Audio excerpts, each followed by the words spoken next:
सभी श्रोताओं को राम राम।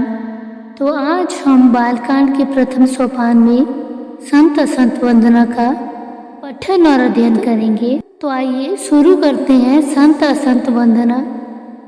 श्री तुलसीदास जी कहते हैं, मैं संत और असंत दोनों के चरणों की वंदना करता हूँ। दोनों ही दुख देने वाले हैं, परंतु उनमें कुछ अंतर कहा गया है। वह अंतर यह है कि एक संत तो भी छूटते समय प्राण हर लेते हैं और दूसरे असंत मिलते हैं तब दुख देते हैं। अर्थात संतों का भी छूटना मरने के समान दुखदायी होता है और असंतों का मिलना। संत और असंत जगत में एक साथ पैदा होते हैं, पर एक साथ पैदा होने वाले कमल और जोंक की तरह उनके गुण भी अलग अलग होते हैं। कमल दर्शन और स्पर्श से सुख देता है, किंतु जोंक शरीर का स्पर्श पाते ही रक्त चूसने लगती है। साधु अमृत के समान मृत्यु संसार से उबारने वाला और असाधु मदिरा शराब के समान मोह प्रमाद और जड़ता उत्पन्न करने वाला है। दोनों को उत्पन्न करने वाला जगत रूपी अगाध समुद्र एक ही है। शास्त्रों में समुद्र मंथन से ही अमृत और मदिरा शराब दोनों की उत्पत्ति बताई गई है। भले और बुरे अपनी अपनी करनी के अनुसार सुंदर यश और अपयश की संपत्ति पाते हैं।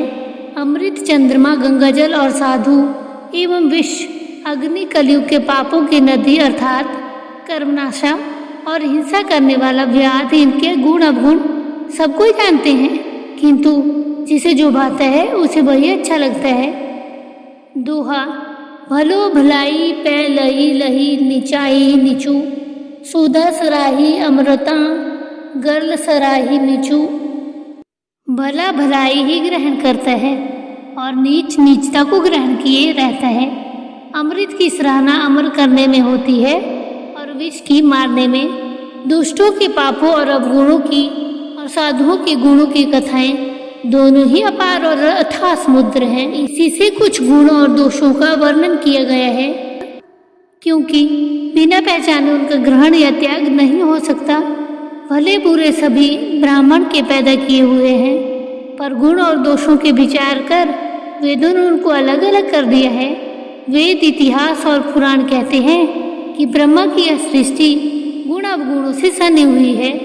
दुख सुख, पाप पुण्य, दिन रात, साधु असाधु, सुजाति कुजाति, दानव देवता, ऊंच नीच, अमृत विष, सुंदर जीवन मृत्यु, माया ब्रह्मा, जीव ईश्वर, संपत्ति दरिद्रता, रंक राजा, काशी मगध, गंगा कर्मनाशा, मारवाड़ माधवा, ब्राह्मण कसाई, स्वर्ग नरक, अनुराग वैराग्य, ये सभी पदार्थ ब्रह्मा की सृष्टि में हैं।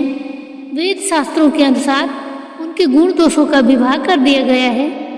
विधाता ने इस जड़ चेतन विश्व को गुण दोषमय रचा है, किंतु संत रूपी हंस दोष रूपी जल को छोड़कर गुण रूपी दूध को ही ग्रहण करते हैं। विधाता जब इस प्रकार का हंस का सा विवेक देते हैं, तब दोषों को छोड़कर मन गुणों में अनुरक्त होता है। काल स्वभाव और कर्म की प्रबलता से भले लोग साधु भी माया के वश में होकर कभी कभी भलाई से चूक जाते हैं। भगवान के भक्त जैसे उस चूक को सुधार देते हैं और दुख दोषों को मिटाकर निर्मल यश देते हैं, वैसे ही दुष्ट भी कभी कभी उत्तम संग पाकर भलाई करते हैं, परंतु उनका कभी संग न होने वाला मलिन स्वभाव नहीं मिटता। जो वेशधारी ठग हैं, उन्हें भी साधु का सा वेश बनाए देकर वेश के प्रताप से जगत पूजता है, परंतु एक न एक दिन वे चौड़े आ ही जाते हैं। अंत में उनका कपट नहीं निभता, जैसे कानेवी रावण और राहु का हाल हुआ। बुरा वेश बना लेने पर भी साधु का समान ही होता है, जैसे जगत में जामवान और हनुमान जी का हुआ। बुरे संग से हानि और अच्छे संग से लाभ होता है।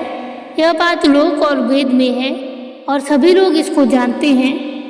पवन के संग से धूल आकाश में चढ़ जाती है और वही नीचे बहने वाले जल के संग कीचड़ से मिल जाती है। साधु के घर के तोता मैना राम राम सुमिरते हैं और असाधु के घर के तोता मैना गिन गिन कर गालियां देते हैं। कुसंग के कारण धुआं कालिक कहलाता है। वही धुआं सुसंग से सुंदर स्याही होकर पुराण लिखने के काम में भी आता है और वही धुआं जल, अग्नि और पवन के संग से बादल होकर जगत को जीवन देने वाला भी बन जाता है। ग्रह, औषधि, जलवायु और वस्त्र, ये सब भी कुसंग और सुसंग पाकर संसार में बुरे और भले पदार्थ हो जाते हैं। चतुर एवं विचारशील पुरुष ही इस बात को जान पाते हैं। महीने के दोनों पखवाड़ों में उजियाला और अंधेरा समान ही रहता है, परंतु विधाता ने इनके नाम में भेद कर दिया है। एक का नाम शुक्ल और दूसरे का नाम कृष्ण रख दिया है।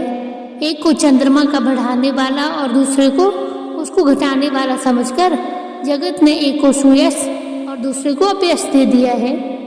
तो आज की संत असंत वंदना यहीं पे समाप्त होती है। तो आज की कथा को हम यहीं विराम देते हैं और कल की कथा हम शुरू करेंगे। तब तक के लिए सबको जय सिया राम।